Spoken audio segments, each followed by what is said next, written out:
waxaan rabnaa caawa shirkan jaraa'id inaan ku qabanno magaalada Muqdisho. Shirkan waa go'aan ay ka soo saareen golaha wasiirada 13 bisha ay ugu soo saareen magaalada Kismaayo. Warbaahintu way heshaan umaleena laakiin somehow internet xumada jirta magaalada ay saameysay. Sidoo kale maalintii Khamiista hadda la soo dhaafay golaha wasiiradu way ku celisay shir jaraa'id. Shirkaas wuxuu ku saabsanaa waxaa bariyahan caada laga dhigtay in dadka Soomaaliyeed shacabka ku nool meel kasta ay joogaan magaalo kasta ay joogaan in ururka nabaddiidka ee shabaab ee lacaga baad ka qaadaan ayagoo lacagahaas magacyo badan u kala yeeray zakawaad inay dhahaan sidoo kale taakuleynta mujaahidiinta iyo magacyo badan. marka sidaas darteed dowladda Soomaaliyeed indhaha way ka qabsan weyday arintaas go'aano cad golaha wasiirada laga soo saaray go'aanada dhowr qodob waaye meedii waan siin doonaa haddii Ilaahay yiraahdo mar dhowna waxaan rabnaa inuu dhaqan galo. marka haddaan 2 iyo 3 ka sheego go'aamada waxaa ka mid ah waxaa dembi ah ama mamnuuc ah nooc kasta oo taageero lagu siinayo nimanka argagixisada ah sida ganacsi siyaasad qarinta meel lagu qaranayo shabaab qoodintooda barbar istaaga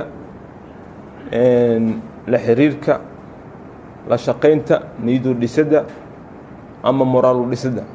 marka waa mamnuuc dowladda Soomaaliya mamnuucay tiri waxaa talaabo sharci waafaqsan laga qaadaya cid kasta oo ururada argagixisada ah u aqoonsato maamul jira sida inay u xukun tagaan waa la soconaa dad badan Soomaaliyeed u xukun tago kuna qanacsan xukunkooda arintaasna waa mamnuuc qof uu aadi karo xukun ma jirto sidoo kale qof la shaqay kar ma leh.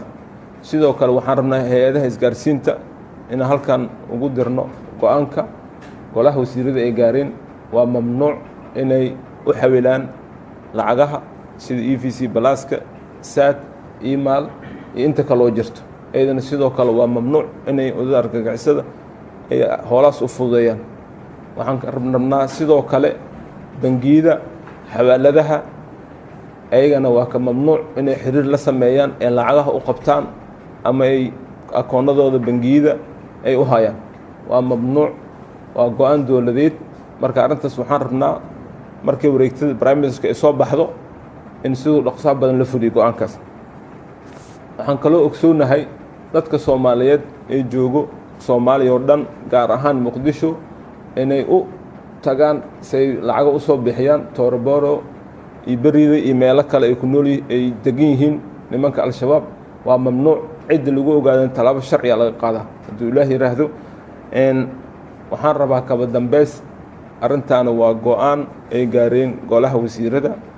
marka waxaan rajaynayaa ummadda Soomaaliyeed meel kasta ay joogaan ma aha Muqdisho oo kaliya meel kasta ay joogaan inayna gacan la sameynin ay gacan saar la yeelanin aan rajaynaa. sidoo kale waxaan faraynaa dadka waan la soconaa la shaqeeyo ururada al-shabaab lacagta ay ka qaataan ummadda Soomaaliyeed ay ka boobaan ganacsiga loo galshaa waan daba taaganahay idan talaabo sharci laga qaada qof ganacsatada Soomaaliyeed waxaan u digaynaa ma wada ahaan laakiin qaar ka mid ah inay ururada al-shabaab lacagaha qaadaan ganacsi soo galshaan taasna waa mamnuuc.